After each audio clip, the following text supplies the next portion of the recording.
And when you tell your story or start writing your story, your voice inside of that is the very thing that I want to hear. So when you write, don't try and be like Melissa. Don't try and be like me. Let your voice be the thing that people hear. So when we read your words, it's like we're listening to you speak them. I think, like any author, we have this concept of the fear of failure, where what happens if this doesn't work? Well, what happens if it does? What happens if people's lives are changed? What happens if people's lives are impacted by it? Welcome, awesome authors. You are listening to the Answering the Call to Write podcast. I'm your host, Melissa Farndale, and this episode is brought to you by Paper Crown Media. Hello, awesome authors, and welcome to this episode of Answering the Call to Write. I have such a treat for you. We've been on a little bit of a break and we're back, and our first guest today is amazing. You're going to absolutely love this episode. I am so excited to introduce you to someone who actually probably don't even need an introduction, but it's the amazing Matt Beckenham. Matt, thank you so much for being here and reviving our podcast episodes. It's my pleasure, Melissa. It was so great to be able to connect with you and sort of known of you for such a long time. And now to actually meet with you and listen to your heart too, which is just an amazing space to be. So yeah, looking forward to this. Yes, thank you. Yeah, I know we've been watching each other and following each other for a while, and it was so wonderful to read your book, Eden's Blueprint. Mm. And then you were just so wonderful to send me a copy of Three Trees, and we're going to explore this book. But before we do, I just want to do a proper introduction and let people know a little bit about what you do currently. So you have co-founded Greater Things International with your wonderful wife, Trish. Mm. So tell us a little bit more about that and what you do when you don't sit down to write your books. Yeah, that's a great question. So, Greater Things International is a mentoring community. I love helping people grow. So, after 19 years of full-time pastoral ministry, one of the big holes, I think, in a Christian's walk in life is just really intentional discipleship. And so, for Trish and I, we decided to step away from doing local church pastoring to invest with people who want to grow. So my wife is a fully qualified counsellor, and so we do a lot of work bringing mental health and faith, Holy Spirit, all into the same conversation and helping people thrive and grow and change and transform. So yeah, so we run lots of courses to do that sort of thing with lots of different topics. But writing is something, Melissa, as we've shared before, is just such a passion of mine, and absolutely love sitting down and getting creative with characters and with thoughts and with thinkings and understandings and all of that sort of stuff. So yeah, that's kind of me. Yeah. I love that. Your book is very unique, very unique. I feel like you've created your own genre here, with bringing in some really deep theological questions. But, from this fiction, this place of writing from fiction, what was the first time you realized that you wanted to write a book? What was that moment for you? Yeah, I think for the longest time, Melissa, I've wanted to write, and I've had lots of people say and even prophesy over me that I was going to write. When I was pastoring a church, there was no time to write. And so for a bunch of years, I did it was kind of like little chapters or blogs or things like that that was starting to form up into something that was a little more solid. And then COVID came along and it gave me a bunch of time to sit and to think and to process. And in that time, Eden's Blueprint became a work that I did. And so just after COVID finished, I published my very first book in Eden's Blueprint. And it's just like, I'm sure you know what it's like, Melissa, it's like you get the itch and you go, just got to keep doing it, got to keep going. And so books 2, 3, and 4 followed in the next couple of years, and now working on book 5. Yeah, but it just started simply by going, I wonder what I've got to say. I wonder what I can actually put down. And inside of that, there's a lot of insecurity of, will people want to read what I've got to say?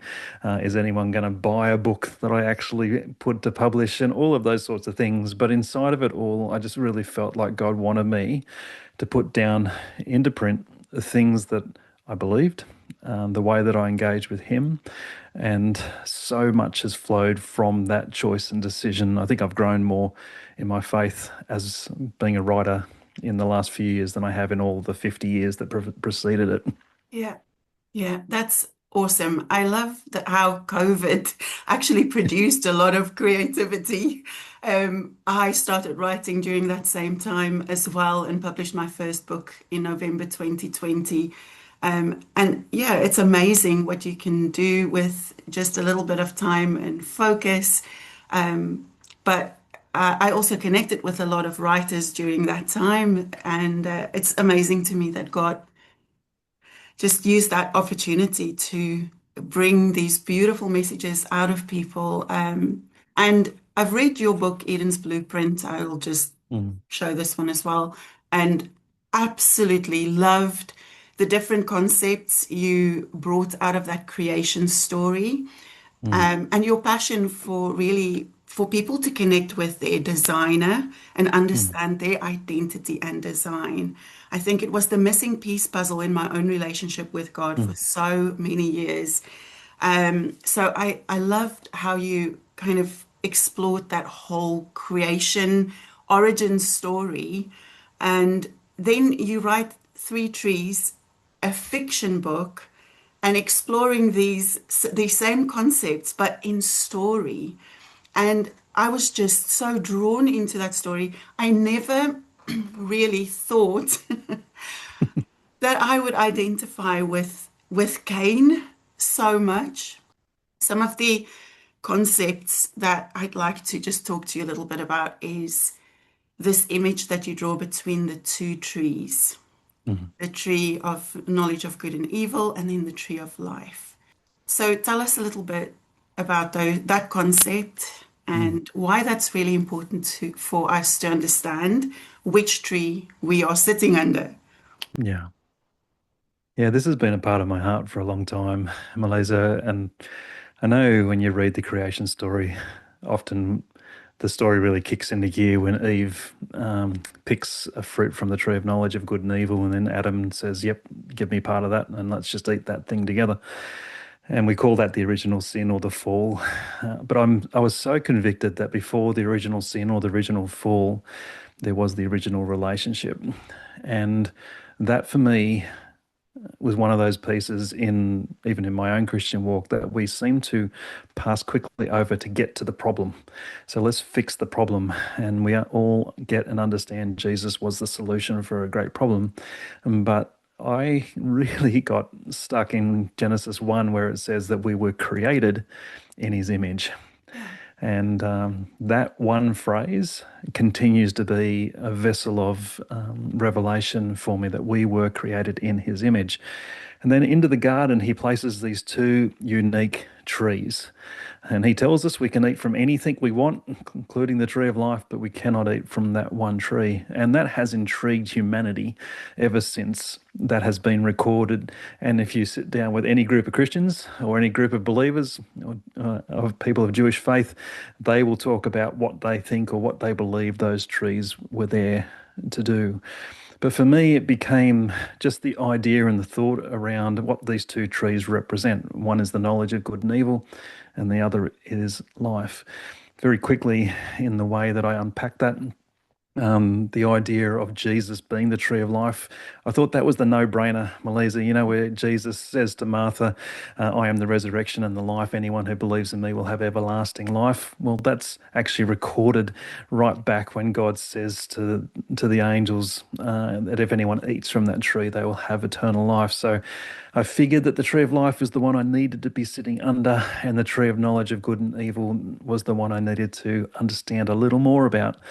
And so, this idea of right and wrong, yes and no, black and white, all of these things that in religion are so apparent and powerful. And I found so much of Christianity was operating from that place for me. I was sitting under the wrong tree. I was just choosing to find what was right and wrong so that I could just do what was right. And all along, Jesus is going, hey, there's this tree over here. How about you come and sit with that and discover what life is? And so it's not dissing right and wrong, but it's helping me understand that Jesus was more about life than he was about right and wrong. And that became then the centerpiece for everything I wrote. So from Eden's Blueprint through to Three Trees, that was the centerpiece of it all. And it continues to be the intriguing conversation that in Three Trees, where the eagle is having with the designer, of him trying to understand why all these things happen. And yeah, so for me it was like a little like a rabbit hole I went down, but the further I went down to it, it was like, wow, there is so much here for me to understand. Yes, and I could sense that in reading your book because it's almost like with every scene I wanted to just go deeper, and I didn't realize how deep you could actually go from this short few chapters in the book of Genesis, and you've managed to take us really into the thoughts, the emotions, and the feelings, the way these people were thinking and operating. And I just think it's so creative and so Holy Spirit inspired. I just loved it. And that whole concept of the two trees really rung true for me as well, just in my own personal experience having spent a whole lifetime, or it felt like a whole lifetime, but up to the age of 33, I tried to fix myself. Even as a Mm, young girl growing up in church, knowing that Jesus loved me, God loved me, I grew up hearing this every single day and never being able to connect intimately with the heart of the Father. And that was the answer to my broken heart all the time. And yet I tried to fix it with therapy and diets and all of these external things, even surgery at one point. So I was really seeking to fix what was going on the outside, but it was this internal thing. So I had lots of knowledge about God Himself, like just pure knowledge. I remember attending Bible school when I was in my 20s and sitting there feeling so frustrated because mm, I had always been seeking after God. I knew my Bible backwards and forwards, and I was sitting in this place getting more theology and thinking, this is not what I need. mm, I need transformation. I've got the information, but I really needed something to happen in my heart. And it was only later on in life, in my 30s, when I really encountered God and I experienced Him. And mm, that's where true change started to happen for me, and joy started to come in, and peace started to come in, and healing. And I love this quote. I don't remember whether it's Eagle that says this or wisdom, but this quote about theology being man's best guess at the nature of God. mm. And that summarized my my life. Just this running after knowledge. And again, you've made it such a beautiful illustration between Cain and Abel. Mhm, Again, never thought I would relate with Cain so much. But these two brothers, the one who lives from this place of intimacy with the designer, and one mm, who is striving and working to attain his mm, righteousness or his goodness. Or mm, and I've always thought about Cain thinking, I would get fed up too if God didn't want to accept my sacrifice. You're working hard, you're trying your best, and it's just not good enough. I mm. think there was something that deeply resonated in my heart with that, with Cain's Yeah. struggle. So yeah, tell us a little bit more about what you wanted to bring out of Cain's experience. Yeah. Well, much like you with your beautiful book of Untangled, Cain had a story, you've had a story. And we see in Cain in the Bible merely a blip of his story. and it's his worst mistake. Yeah. And no, none of us want to have our whole lives recorded by our worst mistake. And so often in Christian history, literature, teaching, Cain is the example of what happens if you do something wrong. And again, if that's the orientation of the grace of God, then we're sitting under the wrong tree. We're looking for Cain is wrong, and therefore he needs to be punished. Um, Cain is modeled over my life. Not that I've murdered my brother, but when you do the worst mistake of your life, is there hope after that? And there's parts of Cain's story which I wanted to flesh out. There's parts of Cain's story. It's like I wanted to sit with Cain in the room and say, "Hey, mate, help me understand. Help me understand why. Help me understand what brought you to this moment." And that's when thoughts around insecurity, thoughts around approval, looking and longing for words of affirmation to come, striving and working hard. And I found myself, like you said, resonating very strongly with the man that is Cain. Now, Cain also has the peculiar part of his story that when he does get caught up by God, he says to God, I don't remove me from your presence. And that's such an intriguing statement. And he knew that if he was going to be outside of God's presence, he would die, which very much correlates with the concept of Adam and Eve in the garden. If you eat from this tree, you will die. And so God does something which marks Cain, which traditionally I would have assumed has been an awful mark. But I thought, you know what?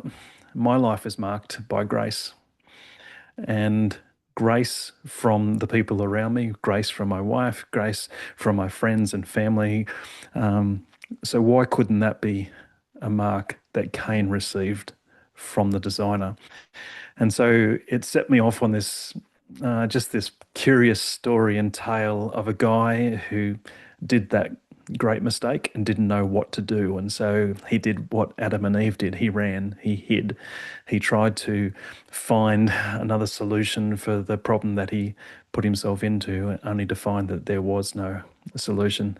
And so you have this moment for me where these ideas around theology and the way that God works and all that sort of stuff are all put to the side so that I could unpack the idea of what does a mark of grace actually look like. And that's where, Melissa, so many of the questions in the story just came from me sitting with God, aka the designer, and asking questions. And many of the chapters that I started, I had a question in my mind, but I didn't have an answer. And so I wrote without basically without a plot, just to go, here is a question, God. I want you to help me understand something about this. And I can't tell you how beneficial that was to me, Melissa. It's like journaling, when you start a moment and you just don't know where you're going to finish. Well, that was the whole idea of Three Trees. I just wanted to start in a moment that is a crushing error and a mistake and something that cannot be undone. And then, okay, what does that mean to me? What does that mean for my faith? What does that mean for family? And allowed that then to be expressed in ways that I have felt, I have seen. So the way that Cain dealt with shame is how I originally had dealt with shame. Consequences for actions, not just, okay, you're fine, come back in and everything's brilliant and wonderful. There was consequences for the actions that he did, the emotions, the insecurities, the fears, all of these things for me, Malaysia, were deep parts of my own story that I wanted to put into, to articulate. And so I found in doing it, this idea of how I connect relationally with the designer, aka God, became something so deep and so natural for me. I just didn't want to stop. That's why I went on and wrote the story about Noah. Yeah. Yeah, I look forward to getting into that next. Um, but yeah, you could sense it in every chapter, Matt. I love that you asked that question and explored and just you wrote from that place of intimacy and Mm. discovery. And the whole concept of shame is an interesting one as well. And Yeah. it took me a while for that penny to drop that, it wasn't an act of Mm. disobedience. It wasn't stupid mistake Yeah. that separated Adam and Eve from God. You know, they chose to separate themselves because of shame. Mm. That God still pursued them, even though they made this big mess or, Yeah. you know, made a wrong choice. Yeah. God still pursued them, but they were the ones who chose to head. And again, you bring that out with Cain's story so beautifully and explaining a little bit more about his background, like living in the Garden of Eden, in that beautiful place with so much joy and adventure. And then he is plucked from that place by his parents' mistake. And Mm. now he has to live in a completely different world that works differently to everything he knew. And understanding that sometimes our behaviors come from deep places of pain in us that only the designer or the creator can actually mend and heal. Yeah. But yeah, that concept of shame is a big one. It's a big Yeah. one. Yeah. I found like even when I was writing Eden's Blueprint, because I put part of Three Trees in Eden's Blueprint as a prologue and an epilogue. Um, and I found those really curious and painful moments of what does shame actually do to us. Mm. Um, and like Adam and Eve, I'm nearly humorous in the way I describe it. They try to sew fig leaves together, and I don't know about you, Melissa, but I would not be able to sew fig leaves together to save my life. But it just sounds silly, right? Yeah. Yeah. Like, but that's what shame does. It pushes us to do things that we wouldn't normally do because we don't want to be found out. We don't want to be punished. And I wanted to show that with the designer guide, that shame is results from actions, but love can heal. And so two of the great themes inside of this book are love and choice. And so two great gifts that God has given to us. It's my belief these are like keys of the kingdom. Love is our design. We were designed by love, for love, to love. But God also gave to us choice, and so that we could love. Now, choice comes with a whole bunch of complexities. As soon as you give your own kids choice, right? There's pushback, there's challenge, there's sometimes criticism, sometimes even more harshly than that. But choice is this very powerful gift that's been given to anyone. And if you take choice away from people, you stop loving them. Mm. And I wanted to highlight inside of this that God could have stepped in and prevented Cain from doing it. He could have stepped in and said, "No, Eve, I told you no." Um, but he didn't. So why didn't he? Well, to do so would to be remove choice. And to remove choice, as I've described in the book, it changes the design. And so if I force you, Melissa, to lose your choice and control you, all of a sudden you're living a life that I want you to live, not the life that you're designed to live. And I just don't think that's right. And Well, so I it's not wanted love. no, absolutely not love. So I know I'm sort of hitting on some existential questions inside of these books as well, like this, as to what actually is this thing called love, and where does it start? Where does it finish? And Bible stories are so intriguing inside of those places where you go, if I was God, I probably would have done that different. Well, if you did do that different, what would that look like and what would that mean? These are the questions that I wanted to put into Eagle's heart to engage with so that he could then process that with a designer or with the beautiful bird wisdom as well. Yes. That's Yeah. Trish. Trish is Oh. my wisdom. Oh, that's awesome. Yeah, that's so cool. I love the wisdom's character as well. Yeah, that's beautiful. I didn't realize that was based on Trish. That's awesome. I love that. What I like about the way you've written this book is that it's not a book that gives you all the answers. And I think Mm. our human condition just wants us to see things in black and white. We want to know 1 + 1 = 2. This is the answer to the problem. And this book doesn't, it's not a book of this is the theology, this is the right answers, this is how it works. It invites you to really think and go into deep places and explore yourself.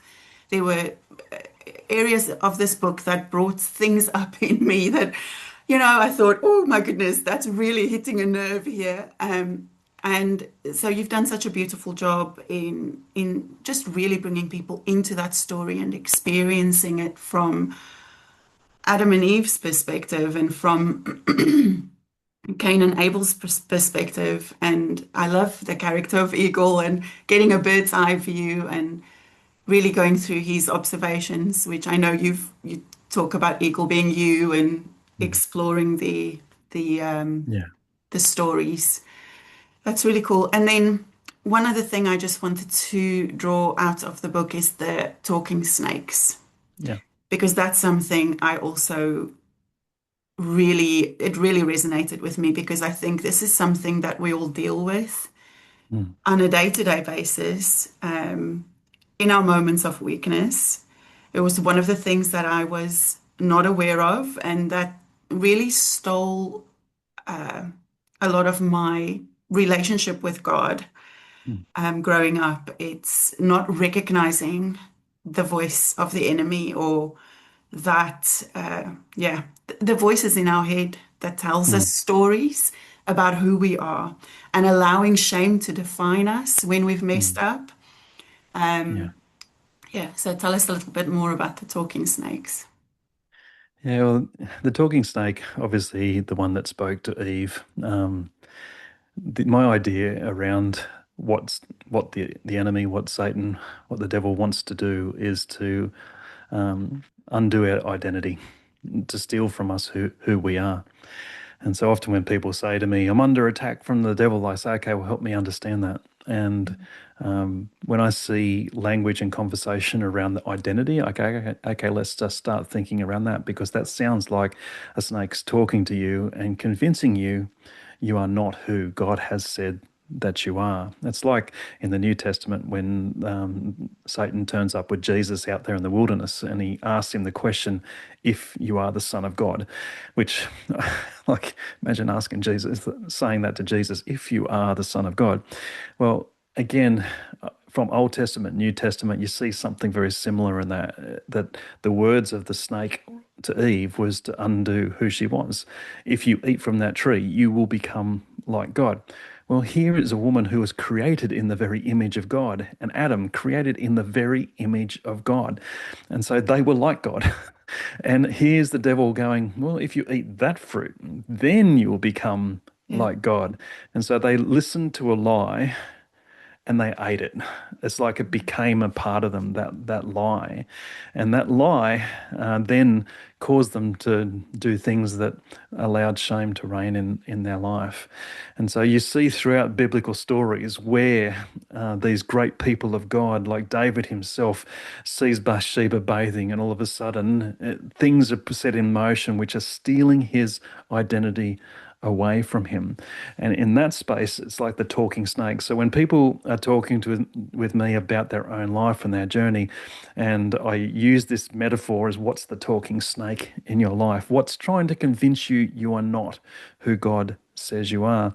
We start going, okay, well, this is not the fruit we need to be eating from right now. So it's very metaphoric in the way that I use it with people when I'm actually working with them in our mentoring business.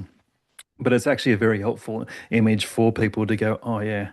So, what do we do with talking snakes? Well, Eve was told that she had the authority to crush that snake under her heel. And in the story of Three Trees, I use that concept and again, that metaphor to say when one of these things come, we can either listen to it, we can engage with it, we can play with it, or we can stand on it and remind ourselves of who the designer God has said that we are. So yeah, it's a very powerful motif for me, something in my own life, Melissa, which I think all the things in the books that I'm writing are coming directly from my life. So I'm calling these things a parable, much like Jesus would use a very short story. I'm bringing the story out, but I'm still calling it a parable where things like these have a greater meaning, and inviting people into story helps them find where they sit in that. And I love how you said that you resonated with the character Cain, or it surprised you that you did. And again, it's not surprising that that character resonates with a lot of people as well, because Abel's sort of set up as this guy who seems to do no wrong, right? Mm. In the Bible story. And I don't think that's entirely correct. But at the same time, it's the right and the wrong, the black and the white that we often look to. Abel was good, Cain was bad. I don't think God would have remotely gone near those conversations. They were both good. They had his image, and life flowed through both of them. And the way that they dealt with the choices that were given is what I wanted to step into and invest in as well.